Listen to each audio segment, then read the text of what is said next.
সবাই যখন পরিবারের সঙ্গে উৎসব উদযাপনে ব্যস্ত, তখনও সাধারণ মানুষের সেবায় সময় কাটছে কিছু পেশার কর্মীর। দায়িত্ব পালনই যেন তাদের উদযাপন, ঈদ আনন্দ। ইচ্ছে তো থাকে সবারই, কিন্তু কজন পারে প্রিয়জনের সঙ্গে এমন আনন্দ সবসময় ভাগাভাগি করতে? নাগরিক নিরাপত্তায় যাদের সবচেয়ে বড় অবদান, সেই পুলিশ সদস্যরা প্রতিবারের মতো এবারও আড়ালেই রেখেছেন নিজেদের অনুভূতিগুলো। সবার সাথে একসাথে ডিউটি করতেছি, আমাদের সহকর্মীদের সাথে ঈদের শুভেচ্ছা বিনিময় করতেছি, এটা ভালো লাগতেছে। ফ্যামিলির সাথে করতে পারলে সবারই ভালো লাগে, আপনজনের কথা মনে পড়বে, এটাই স্বাভাবিক।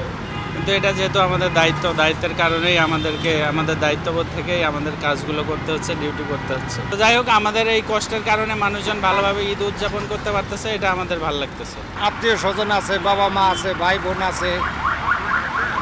মন খারাপ থাকলেও অনেক সময় এটাকে মানিয়ে নিতে হয় দায়িত্ব পালনের ক্ষেত্রে। শুধু পুলিশ নয়, সেবা ও জরুরি কাজে দায়িত্বপ্রাপ্তরা কর্তব্য পালনের মধ্যেই যেন নিজেদের আনন্দ খুঁজে নেন। হসপিটালে যে সমস্ত মুমূর্ষু রোগী যারা আসে বা যারা অলরেডি ভর্তি আছে, তাদের স্বাস্থ্যসেবা নিশ্চিত করার জন্য আমরা আসলে এই স্যাক্রিফাইসটা করে থাকি। আনন্দের ভাগিদার হিসেবে হসপিটালেই আমরা এটা এনজয় করি, রোগীর সেবা দিই। নৈতিক দায়িত্বের থেকে ঈদের দিনেও ঈদের ডিউটি পালন করা বা সার্বিকভাবে রোগীর সেবা দেওয়া।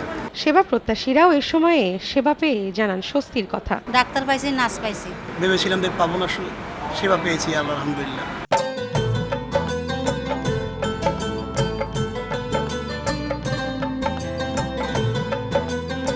ঝুঁকি নিয়ে প্রতিনিয়ত তথ্য সংগ্রহ ও তার সরবরাহের ব্যস্ত থাকতে হয় গণমাধ্যম কর্মীদের। বাদ যায় না উৎসবের দিনও। অফিস হচ্ছে আমাদের একটা সেকেন্ড হোম। আমরা সারা বছর যেমন অফিসকে মিস করি, তেমনি ঈদের দিন যদি আমরা অফিসে না আসি, তখন আমাদের মধ্যে একটা অস্বস্তি কাজ করে। ছেলে হলো 1 মাস আগে, তো তাকে ছাড়া ঈদ করতে হচ্ছে। 10-12 বছর আগে যখন ঈদে অফিস করতাম, তখন খুব মন খারাপ থাকতো। এখন আর সেইভাবে মন খারাপ হয় না, কারণ আমাদের যে নিউজ রুমে আমরা যারা এই সময়টায় জরুরি দায়িত্বে থাকি, তাদেরকে নিয়ে আমাদের একটা আসলে ছোট পরিবার হয়ে গেছে। পরিজনহীন ঈদের আনন্দ খুঁজে নেন সহকর্মীদের সঙ্গে। আমরা আসলে এই যে কাজের মধ্যে এক ধরনের আনন্দ খুঁজে পাই, এক ধরনের আনন্দ খুঁজে নেই আর কি।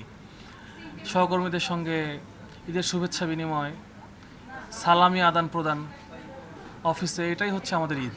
যে ঈদে অফিসে আসি না, অফিসকে কিন্তু মিস করি। আসলে আমরা এটাতেই অভ্যস্ত। ঈদে আমরা অফিস করি, এক ঈদে অফিস করি, এক ঈদে পরিবারের সাথে কাটাই পুরোটা সময়।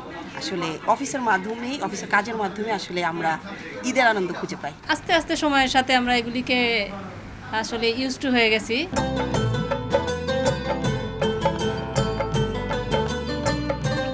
পরিবারে আনন্দে যেন ভাটা না পড়ে, সেজন্যই সামাজিক ও রাষ্ট্রীয় দায়িত্ব পালনে সচেষ্ট থাকে এসব পেশাজীবীরা।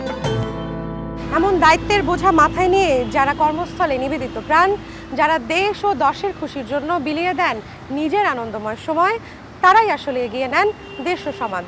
তাদের ত্যাগেই ঈদের খুশি হয় সর্বজনীন। রৌনক নিয়ন্তা, সময় সংবাদ, ঢাকা।